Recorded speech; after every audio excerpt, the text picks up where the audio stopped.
All right. So this morning, good to see everyone. I want to, there we go. I want to talk about mental resilience as part of our practice. And this is a quote, I'm not sure to whom to attribute it, but it's quote, mental strength isn't about how tightly we can hold it all together, but how openly we can hold whatever shows up and still move toward what matters. Mental strength isn't about how tightly we can hold it all together, but about how openly we can hold whatever shows up and still move toward what matters. You know, most of us were handed, certainly in this culture, a very different picture of mental strength. You know, we were taught by culture, by family, by the sheer terror of uncertainty that strength means holding firm, tightening down, deciding how things are supposed to be. You know, build a wall around anything that threatens that plan.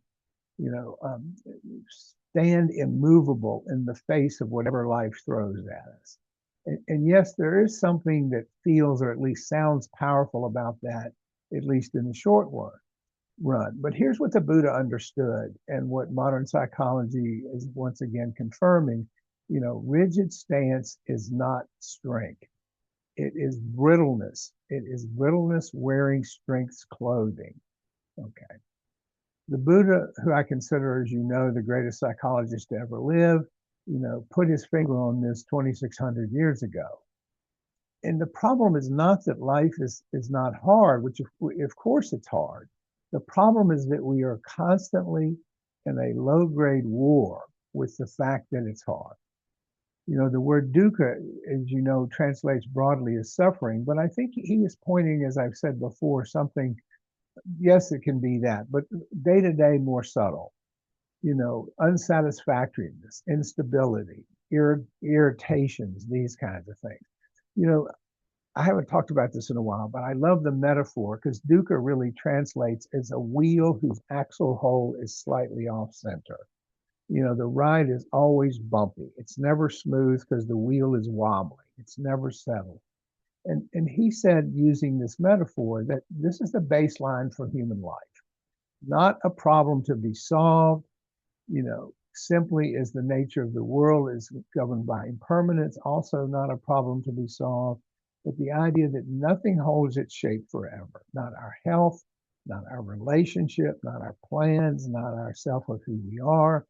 Everything is constantly in change. Everything is in flux all the time. In other words, the axle is never perfectly centered. Now, I don't want you to hear this as depressing news, and it doesn't have to be. It really depends on what we do with it. How do we understand it? You know, the mind's instinctive response to instability, to uncertainty, is to tighten down, to grip harder. Certainty and control are our mind's favorite security blankets. That's our default. That's where we go. When something feels threatening, a relationship, a self-image, carefully laid plans, we tend to just reflexively clinch. We decide this is how things are, and we brace against any evidence to the contrary. You know, the mind saying, if I hold this tightly enough, maybe the axle will stop wobbling. But it won't. It's not going to. And when the wobble comes anyway, when life refuses to match our plans, as it inevitably does, a mind that has spent all that energy gripping has no elasticity left. We're rigidly locked down. It cracks then rather than bends. This is what Stephen Batchelor calls reactivity. You know, he defines that really, really broadly. The habitual movement toward clinging and aversion that underlies most of our suffering. We cling to pleasant experiences, demanding that they stay. We push away unpleasant experiences, demanding that they go. The energy that we pour into this relentless management project is enormous. And here's the sad part, it doesn't work. You know, the first of Batchelor's 4 tasks, experience life fully, is a direct challenge to this pattern. He's not saying fix life. He's not saying improve life. He's not saying any of that. He's saying experience life, the whole of it, the entirety of it, and most especially including the parts that sting, the parts that we don't like, including the conversations we've been avoiding, the grief we've been trying to run away from, the uncertainty we can't make go away. He's saying, embrace it, experience it fully. You don't have to like it, but the invitation is to stop turning away and see what happens when we turn toward. This is where modern psychology walks right into the Dharma hall and takes a seat beside the Buddha. You know, some of you have heard me talk about this school of therapy called acceptance and commitment therapy, which is infused with Dharma wisdom. It's one of the things that drew me to learning about. And those folks have spent decades researching what they call psychological flexibility. And what that means in ACT terms is the ability to make space for unwanted thoughts, unwanted feelings, and still move in the direction that matters to us. And here's what their research shows, and I love this because it really confirms what the Buddha taught. This flexibility does not feel like a fixed trait. It's a skill we learn. We can practice it. We can build it into a habit. You know, the parallel here to Buddhism is striking, and by the way, not coincidental. They borrowed it from Buddhism. Non-clinging, one of the central tenets the Buddha taught, is not detachment. It's not indifference. It doesn't mean we go numb. It is precisely this, holding our experience more openly with less of that white knuckle grip.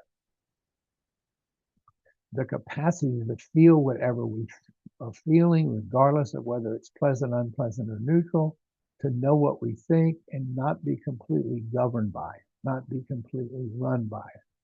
This is the middle way that the Buddha taught in action.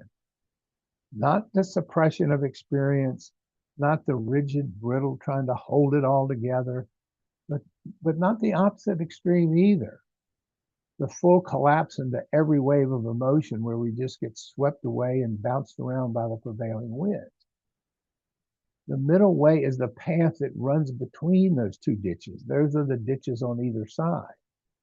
The brittle holding on and the collapsing. We feel the wave, but we don't drown in it.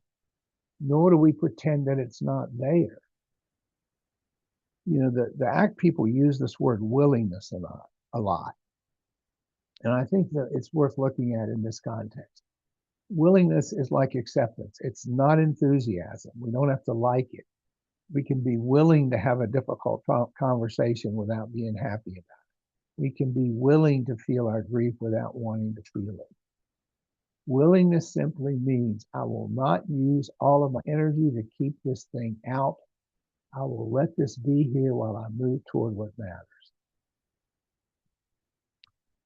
What comes to mind is this notion, let's say we're trying to quit eating too much sugar for our health. The craving does not disappear the moment we commit to this change. It shows up starkly, insistent, demanding. But psychological flexibility or non-clinging means that craving can be present without letting it make the decision. Craving can be present in any context without letting it make the decision. In other words, with sugar, we can hold the discomfort and still walk past the kitchen, walk past the pantry full of sweets. Or think of a difficult conversation, the one we've rehearsed in our heads 100 times but never spoken out loud. The one where we finally say to someone what is true. Our voice may be unsteady because the relationship matters more than our comfort. But this unsteady voice, if we're wavering, is not a sign of weakness. It is the sound of the middle way in practice. We may be bending there with our whole self, but we're not losing our direction. Remember, Batchelor said in his second task, let reactivity be. Don't indulge it. Don't suppress it. Simply recognize it allow it to exist in awareness, practice releasing on the grip on it, but not acting on it, noticing it. And we don't do this by force, we do this by understanding. The craving loses authority when we stop arguing with it. It reduces the intensity of the reactivity. We simply observe it without acting on it. And here's the practical miracle, I think, that happens when we stop spending so much energy trying to hold the world in place. It frees it up. That energy becomes available for what we actually care about, for the people we love, for work or endeavors that seem meaningful, for the life we actually want to live rather than the one we've been defending. And this is what Bachelor means by his fourth task: actualize a path. Not get the doctrine right, not achieve some permanent state of enlightenment, but act now in the direction that matters with that freed up energy. Build that habit of willingness. And we return to it again and again because the mind's going to drift back to the old grip, to the old clinging. That's just what our minds do. But each return to this place of non-reactivity is the practice. Now, this aspect of the Dharma is not all that complicated, but boy, it is far from easy, because we have to accept that the axle will never be fully centered. The ride will never be completely smooth. It will always be bumpy.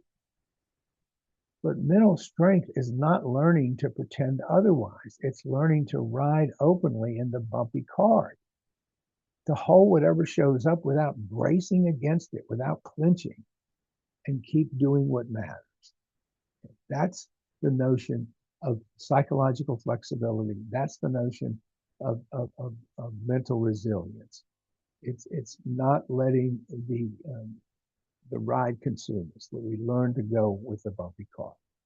So those are some thoughts this morning on resilience.